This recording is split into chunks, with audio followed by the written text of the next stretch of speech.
everybody, this is Gareth Cahoon Speaks back here with another video. I'd like you to hit the subscribe bar or give me a thumbs up if you like the video, or hit the notification bell to be notified when I post my next post, or otherwise you can look me up at my website, which is www.garethcahoon.co.uk, or if you'd like to support the ministry you can do so through garethcahoon3@gmail.com. Dramatic footage. Police rescue two female IDF soldiers from ultra-Orthodox mob in Beni Barak. Arrests 22 suspects. Violent clashes broke out in the ultra-Orthodox city of Beni Barak after two female soldiers were attacked by dozens of individuals on Sunday. The soldiers barricaded themselves inside a building before being rescued by police officers. Police officers were assaulted during the unrest, and a police motorcycle was set on fire. Police have arrested 22 suspects so far and continue to maintain a heavy presence in the city, using stun grenades to disperse crowds while special patrol units operate inside buildings. According to the IDF, the instructors were in the area for a routine pre-enlistment visit, with a candidate expected to report to the Havat Hashomer base in the coming weeks. The meeting was intended to assess whether any special service accommodations were necessary ahead of her military service.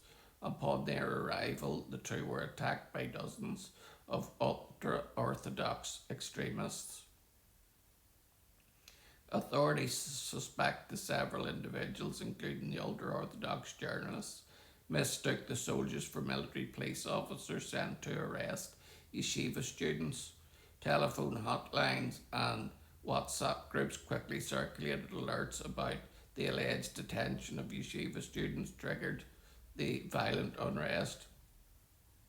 At the scene, Tel Aviv District Commander Chaim Sargorov vowed swift action. "We will analyse the security camera footage and reach the responsible within hours. We fear no one." Officers were attacked, stones thrown, and bins set on fire. Upon his arrival, Police Commissioner Danny Levy warned, "Anyone who flips over police vehicles and attacks female soldiers has a problem with me." The incident prompted responses from across political and military leadership. Israeli Prime Minister Bibi Netanyahu said in a statement, "I strongly condemn the violent riots in Beni Barak against female IDF soldiers and officers of the Israeli police. This is an extremist minority that does not represent the Haredi ultra-Orthodox society as a whole." In a statement, the IDF said Chief of Staff Lieutenant General Eyal Zamir views with severity and strongly condemns the attack on female IDF soldiers.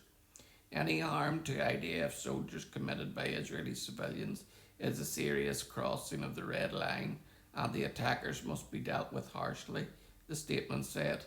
The Chief of Staff expects the attackers will be brought to justice. Police Commissioner Levy stated, "These unrestrained riots have crossed every line. Lawbreakers committed grave acts against symbols of the rule of law, including violence against security forces, causing damage and overturning police vehicles and burning a police motorcycle. We will hold all those involved accountable. We are a country governed by rule of law, and we will not tolerate thuggish behaviour in our country."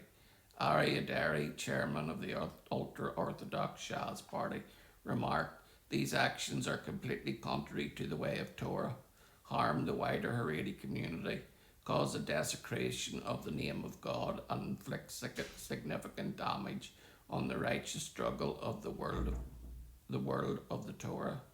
Yitzhak Goldknopf, chairman of the United Torah Judaism Party, said he was appalled by the footage and strongly condemns the violence against security forces in Beni Barak, adding that it is contrary to the Torah of Israel, whose ways are ways of pleasantness. After former Prime Minister Neftali Bennett arrived in the city, Derry called on the police commissioner to immediately issue a restraining order against him. The instigator and agitator came to the city to inflame tensions and exploit the painful situation to collect votes. This despicable man who spares no measure is the last person who should be at the scene, Derry said of Bennett. Bennett fired back, "The real problem is not Derry, who behaves as if he owns the country, but Netanyahu, who sold it to him."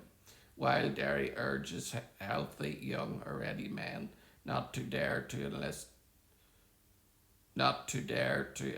to support IDF soldiers, Netanyahu remains silent, backs him, and pushes a draft law that abandons our soldiers. Every soldier, every woman, and every man should be able to walk freely anywhere in the state of Israel without fear. The rioters are the ones who should be afraid.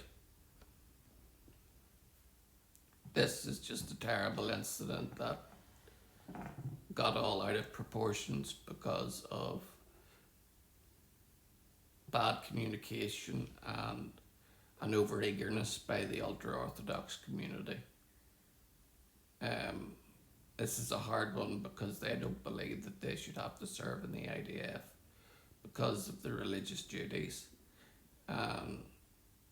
There are ultra-Orthodox men and women who want to join the IDF and fight for their country. And I think that the two should be allowed to coexist together. Shalom, Maranatha, and Hallelujah.